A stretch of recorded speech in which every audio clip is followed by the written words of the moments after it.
વાઘોડિયાથી પીપળિયા સુધીના 7 કિલોમીટરના ફોરલેન રોડનું કામ 14 કરોડના ખર્ચે ચાલી રહ્યું છે। જોકે આ રોડની કામગીરી છેલ્લા 1.5 વર્ષથી ખૂબ જ ધીમી ગતિએ ચાલી રહી છે।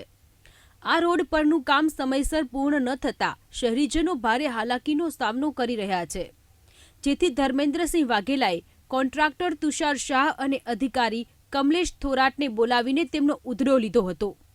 વાઘોડિયા લઘુ ઉદ્યોગ ભારતી એસોસિએશન, વાઘોડિયાના વેપારીઓ, સામાજિક આગેવાનો, અન્ય સ્થાનિકોની હાજરીમાં જાહેરમાં રોડ વચ્ચે કોન્ટ્રાક્ટર અને અધિકારીને ખખડાવી નાખ્યા હતા।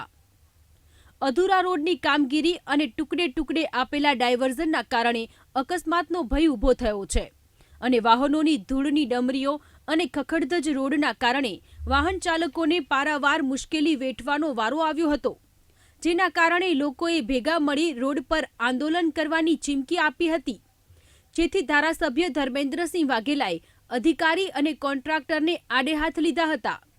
ધર્મેન્દ્રસિંહ વાઘેલાએ કોન્ટ્રાક્ટરને કહ્યું હતું કે કાલથી કામ ચાલુ નહીં થાય તો આ વાઘોડિયા રોડ પર હું તને દોડાવીશ અને સાથે જ કોન્ટ્રાક્ટરને છેલ્લી વોર્નિંગ પણ આપી હતી।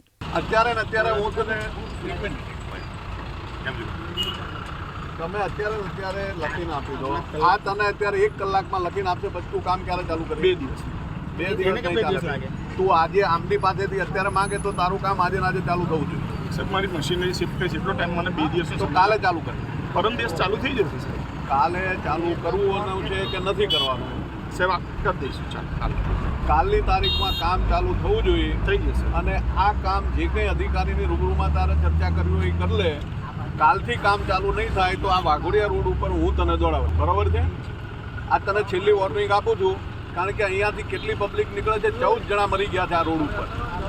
તારા પાપના હિસાબે અને તમારા અધિકારીઓના બેના પાપના હિસાબે 14 માણસોએ જીવ ગુમાવ્યો, અને હજી મારા વિસ્તારનો 1 માણસ પણ ગુજરવા નથી દેવાનો। એટલે તને છેલ્લી વોર્નિંગ છે કે કાલની તારીખમાં તું કામ ચાલુ કરી દે, નહીં તો હવે પછી કોઈ પણ જાતની સમય મર્યાદા તારી વર્ષની પૂરી થઈ ગઈ છે।